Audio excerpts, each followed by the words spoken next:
شريك لك لبيك إن الحمد والنعمة لك والملك لا شريك لك لبيك لبيك اللهم لبيك لبيك لا شريك لك لبيك إن الحمد والنعمة لك الحمد للہ رب العالمین والصلاة والسلام علی سید الانبیاء والمرسلین وعلی آلہ واصحابہ واہل بیتہ اجمعین اما بعد فاعوذ باللہ من الشیطان الرجیم بسم اللہ الرحمن الرحیم۔ معزز حاضرین و سامعین، السلام علیکم ورحمۃ اللہ وبرکاتہ۔ آج ہم اپنے پروگرام حج ایک عبادت ایک سعادت کے سلسلے کو آگے بڑھاتے ہیں اور اس میں شامل کرتے ہیں آپ کے سوالات اور پیش کریں گے ان کے جوابات۔ سب سے پہلے تو میں آپ حضرات کا شکریہ ادا کرنا چاہوں گا کہ آپ نے اپنے سوالات ہم تک پہنچائے، اور اگر آپ مزید اپنے سوالات شامل کرنا چاہتے ہیں تو اسکرین پر ہمارا نمبر آ رہا ہے، اس نمبر پہ اپنے سوالات بھیج دیجئے۔ میں اس کے ساتھ ساتھ ان احباب کا بھی شکریہ ادا کرتا ہوں کہ جنہوں نے ہمارے پروگرام کو لائک کیا، شیئر کیا، کمنٹس میں انہوں نے اپنا کردار ادا کیا، کمنٹس میں ہماری حوصلہ افزائی کی۔ میں ان تمام احباب کا بہت شکر گزار ہوں۔ سب سے پہلے ہم اپنے اس پروگرام میں آپ کے سوالات کو شامل کرتے ہیں، اور جو سب سے پہلا سوال ہم سے پوچھا گیا ہے وہ سوال یہ پوچھا گیا ہے کہ حج کا معنی اور مفہوم کیا ہے، اور حج کو حج کیوں کہتے ہیں؟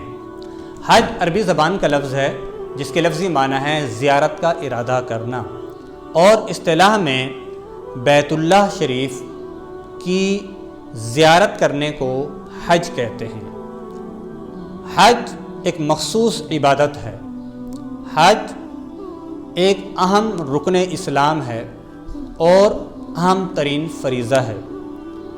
اصطلاح شریعت میں بیت اللہ کی زیارت کرنے کو حج کہتے ہیں، اور حج وہ عبادت ہے جو مخصوص وقت میں مخصوص جگہ یعنی بیت اللہ اور مکہ مکرمہ اور مخصوص مناسک و ارکان احرام، طواف، وقوف عرفہ، سعی مروہ و صفا، قیام مزدلفہ اور قربانی وغیرہ کے ساتھ ادا کی جاتی ہے۔ حج کو جامع العبادات کہا جاتا ہے، یعنی حج میں کئی عبادتیں جمع ہو جاتی ہیں۔ تو حج ایک ایسی عبادت ہے کہ اس عبادت کی ادائیگی کے دوران انسان بہت ساری عبادات کو شامل کر لیتا ہے، تو اس لیے حج کو جامع العبادات کہا جاتا ہے۔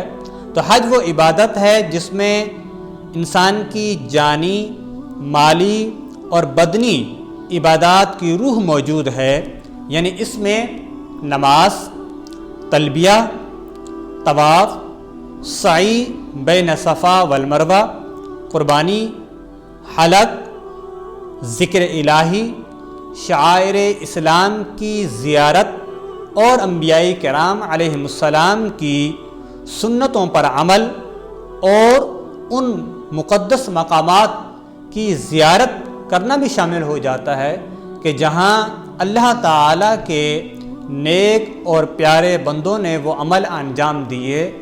تو اس طریقے سے اللہ رب العزت کے پیاروں کی نقل کرنا، ان کے اللہ کے پیاروں کی اداؤں کو اپنانا، اللہ تعالیٰ نے اس کو حج جیسی عظیم عبادت میں شامل کر دیا ہے۔